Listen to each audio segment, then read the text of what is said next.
We will continue with chapter 4, and in this session we'll discuss about AEC extended primitives, and we'll start with the foliage. So how to create foliage, that means different plants and other landscaping attributes which you would like to attach to your exteriors, that I will show you. So we'll go to 3D Studio Max 2013, and here we have to go to from your command panel, which is there in the right side, AEC extended. So once you go to AEC extended, here you can see the object types, and the first one is foliage. Once you click foliage, here you will get the favorite plants, and you can pick the one which you would like to have. Let us say this. You can directly drag and drop here, and then you can see the output here. And for modifying purpose, directly you can go to the modify panel here, and here you have the properties.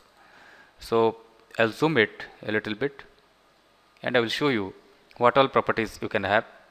The level of details you can see, if you go for low, when you render it, you will be having the low level of details, and if you go to the high, the details with respect to the complete surrounding object like flowers and the leaves will be of the higher details, and you can show the fruits if you have with the trees, the flowers you can switch on or switch off, roots if you have, trunks, branches, and all these you can map, and seeds you can increase. If you increase the seed, you can see this, you can increase the seeds, and you can pawn it if you need to. This probably I will show you in case of a tree where you can remove all the leaves and you can define the pruning. So that I will show you also, and the density you can increase, the level of details which you can see. You can have more denser or less denser. You can have the middle, and the height also you can increase. So once you have defined this, for seeing the final preview, you can go to your render production, and you can see the rendered output here. I'll show you the other parameters. Here once you select it, here you can see the viewport canopy mode. When not selected, always or never. Never means you can see here always the output. So what it does is it increases your graphics rendering while visualizing. So this will be just a visualization, and when you go to never, it will show you permanently inside the graphics also. That exactly helps you in reducing the rendering time, and while handling multiple objects in landscape, it reduces your processing speed. So this is very important. So you can keep always, and if you want to see, then you can go for never. I will show you other properties like the one is shown here. Let us say I'll go to the banyan tree. Once you go to the banyan tree, here you can have all the properties. Once you go to modify the roots, you can see the roots, and here the property you can really modify. You can decrease this also, and also you can go for the density alteration, the leaf density you can see, and heights also. If you would like to change it, that you can do it, and more seeds you can increase, or you can lower this also. Right click, it will be 0, and you can increase this.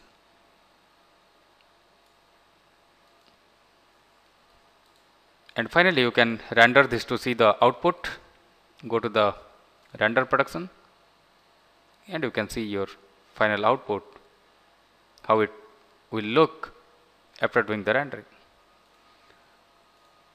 Just I will delete it.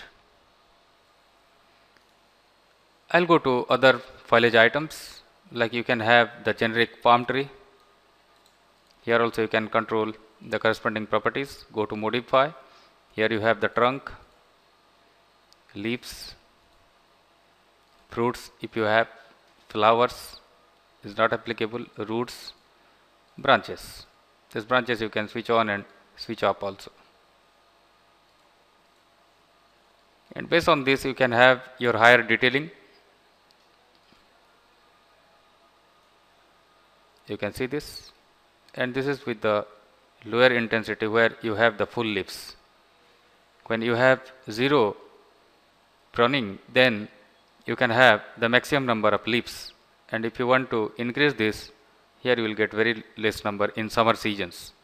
So because of the heavy sun reflections, you can remove by using this pruning the leaves, and density also you can increase or decrease. And after that you can have a render view, and you can get the output here, so which you can use in your interiors, and you can see different items which you have. One by one you can check all this. You can have big yucca, and you can control the properties. You can have green oak, and you can control the properties, and combinedly you can have the rendering for this,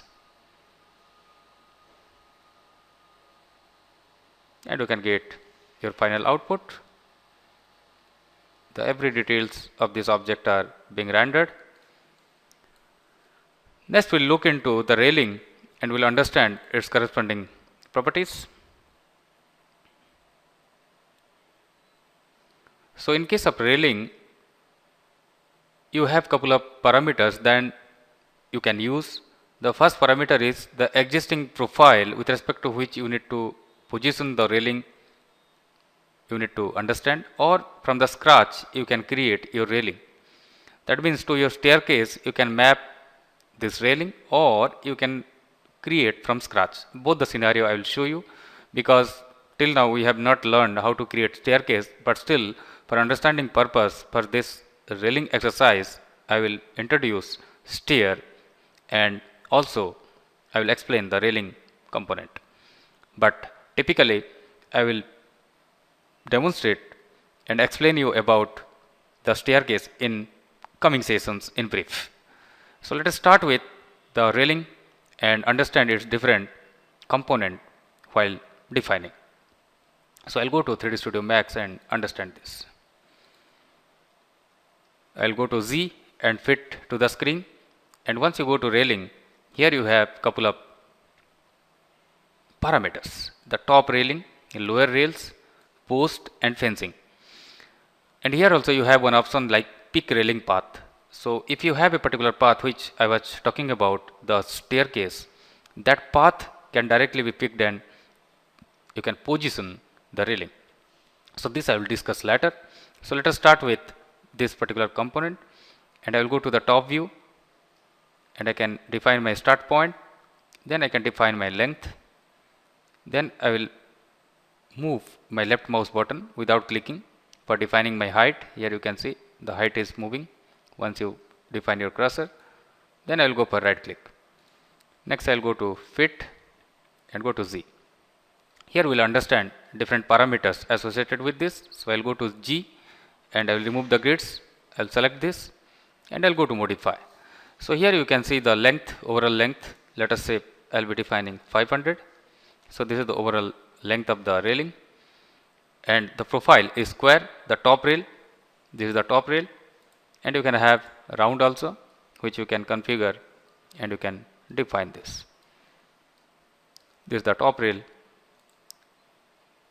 and you can go to square also. So whatever the depth, this you can increase or decrease. So whatever the depth, so let us say depth is 20. Whatever the width, this width let us say is 15, and whatever the height, that also you can define here. The corresponding height let us say is 185, that you can define, or maybe 100, that you can define. I am putting 185. Next the lower rails. So whatever the lower rails, here also you can define your profile. So this is the lower rail, and for this lower rail you can have the corresponding depth and width. So let us say I am defining square, so that I can have my depth and width parameter. I'll go for 10, and this is 5.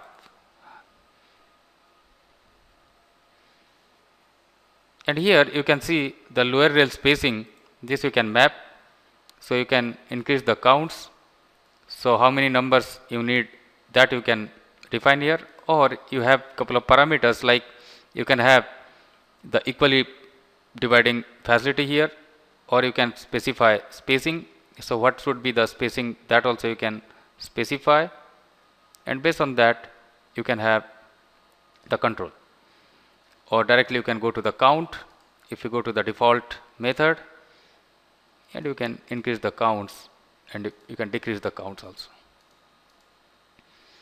So these all controls you can directly do for controlling your lower rails, and after that you can have your post. These are your post.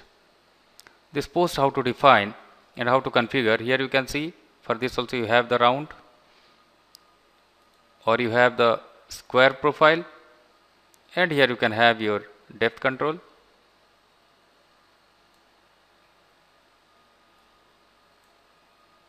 You have the extension, how much extension you need to have. Here you can see is getting controlled. The end posts,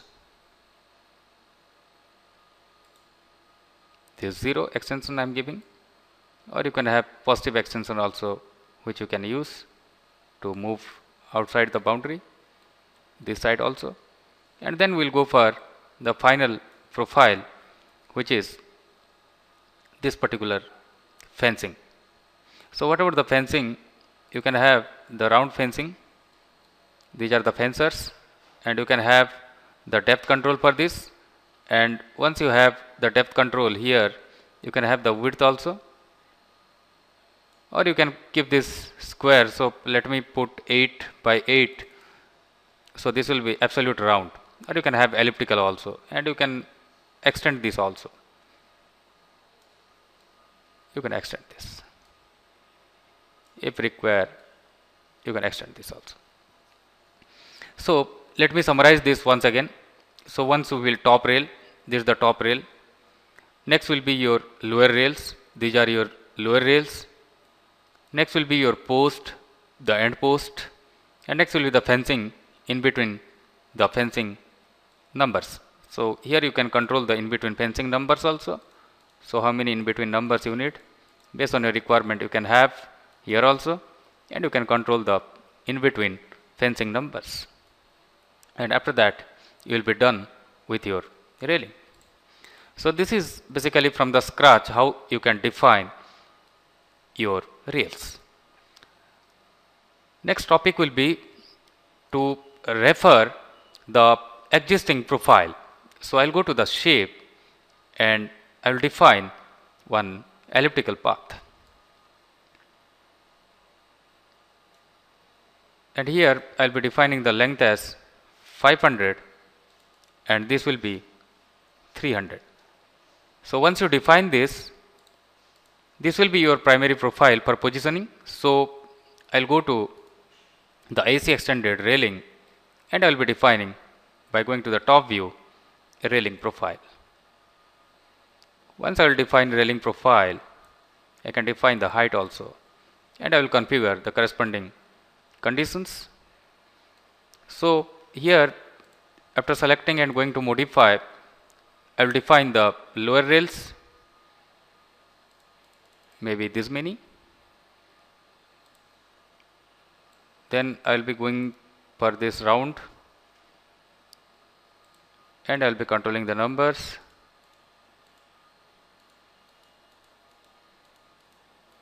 These are the numbers. Fencing, you can still control. After defining this, you can control your overall height, which you define here. Let us say this, and I would like to fit this to this. So when you double click this, You can change the length. Maybe I'll be going for 1500 by 1000. When you select this, pick the railing path, and you can pick this, and this will be adjusted here. Now we have to define various parameters for fitting this. So lower rails and the number of posts, if you can increase this will be fitted to your complete structure. So I'll be increasing the numbers so that the post spacing can be managed in a well manner. This is basically the rail which you have positioned with respect to your profile. And this is also same in case of your staircase. As I promised, I will introduce the initial staircase concept and I will show you how you can define this. So you can directly go to the stairs, and I am taking the simple stair type, a spiral stair. And once you go for the spiral stair, here you have the staircase, and here I am going for the stringers, and also here you can see the parameter like rail path. So inside rail path and outside rail path, this I am defining, and you can have your overall height with respect to this. Riser heights, all this you can control. And about the stringers, you can put some stringers here. I will select this, also you can put for reference purpose. And stringer configurations you can have like the depth and width and offset. I can show you from the top view. These are the stringers which you can see. You can have offset. You can increase this.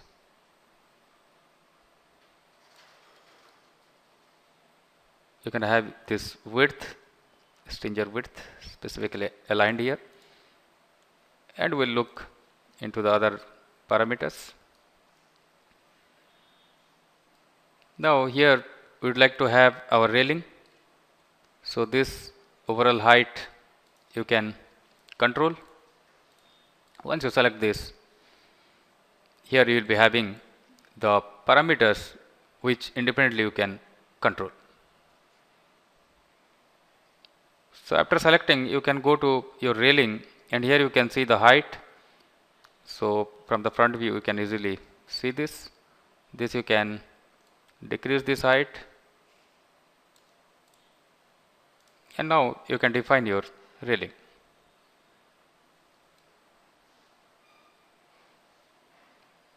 So this is the path which you can see. Directly I will go to my railing. I will go to the top view, and I will define my railing. Once you define your railing, you can see the basic structure here. So here I will be defining different properties associated with this. What about the height? This overall height. What about the number of rails which you can decrease? Maybe 2. What about the post? The post number I will be decreasing. Let us say this will be okay. And the overall height also I can manipulate. So once you select this and you go for pick railing path, and you pick a particular railing path here, and this will be aligned with respect to this. But what you have to do is you have to control the properties like the post. If you increase the post, this will be smoothened, and also you can control the overall height. This you can control. Number of posts I will increase to fit it into this. Now you can see to your staircase this particular path will be attached. Just like that, you can have a control for another this particular profile. So this is the very simple and quick way which you can adopt for defining your railing. So this is all about the railing configurations which you saw. So in our coming session, I will be discussing about walls and its different peripheral control and properties. Thank you.